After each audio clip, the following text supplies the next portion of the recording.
Je quitterai pas l'hôpital tant que c'est pas fini, donc je sais que je vais en voir d'autres, hein, je me fais pas d'illusions.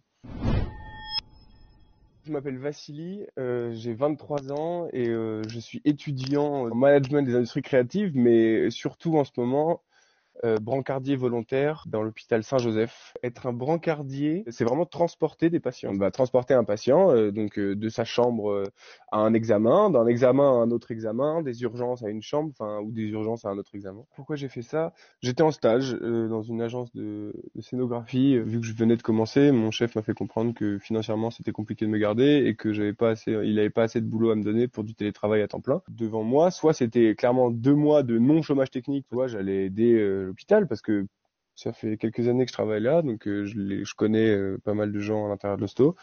Et à ce moment-là, j'envisageais pas une seule seconde de rester chez moi alors que je pouvais servir un peu à quelque chose. Et c'était compliqué parce que du coup, j'ai dû faire des choix. Je me séparais géographiquement du coup de ma copine, de ma famille. Enfin, donc ouais, c'était pas évident à prendre comme décision. J'aurais été content d'être avec ceux que j'aime, mais au bout d'un moment, je serais devenu fou à savoir que j'ai des amis qui sont dans des situations compliquées à l'hosto et que j'aurais pu les aider et que je l'ai pas fait. Est-ce qu'il y a une pression au niveau du personnel? Je dirais que c'est plus une tension. C'est assez paradoxal parce que du coup, il y aura d'un côté une forte solidarité entre les gens. De l'autre côté, il y a des tensions, il y a de la paranoïa. Enfin, il y a vraiment une psychose qui peut être transmise très rapidement parce que s'il y a un truc aussi contagieux que le virus, c'est bien la paranoïa et le stress, quoi. Parmi aujourd'hui les gens qui sont hospitalisés à Saint-Joseph, on a malheureusement du personnel soignant de l'hôpital, notamment des urgences. Pour le coup, pour les gens qui bossent,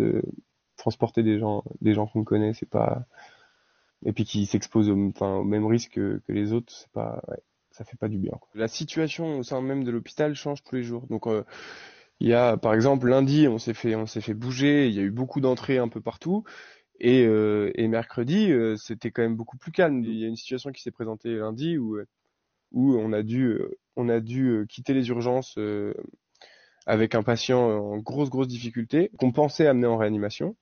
Sauf que le dernier lit de réanimation a été pris entre-temps par un autre patient encore plus grave. Donc on est arrivé en réanimation avec les brancards et les infirmières et puis on nous a dit que c'était pas là. Donc on a tourné. Enfin, il y a encore des petits trucs à revoir au niveau de l'organisation. Qu'est-ce que ça fait de ramener des gens en chambre mortuaire en ce moment? Si vous voulez savoir psychologiquement ce que ça me fait, ça change pas grand-chose dans le sens où la morgue, j'y étais déjà allé, enfin des dizaines et des dizaines de fois. Donc pour le coup, ça n'a aucune différence. Est-ce que j'ai peur pour moi? Non, non, non. Là, tout de suite, j'ai pas peur pour moi. Moi, a priori, si je contracte le virus, j'aurais probablement pas de symptômes. J'espère ne pas me porter l'œil par rapport à ça, mais non, non. J'ai plus peur pour les autres que pour moi à l'heure actuelle. S'il y a un truc qui m'énerve, c'est voir autant de gens dans la rue, alors que moi, mais des milliers d'autres gens à travers la France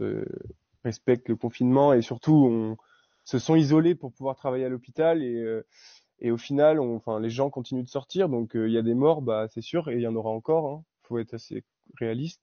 Et tant que les gens comprendront pas que le meilleur moyen de sauver des vies, c'est de rester chez soi, et bah ça continuera. Et puis je continuerai à faire des allers-retours jusqu'en chambre mortuaire. Donc ouais, moi je quitterai pas l'hôpital tant que c'est pas fini. Donc je sais que je vais en voir d'autres. Hein, je me fais pas d'illusions.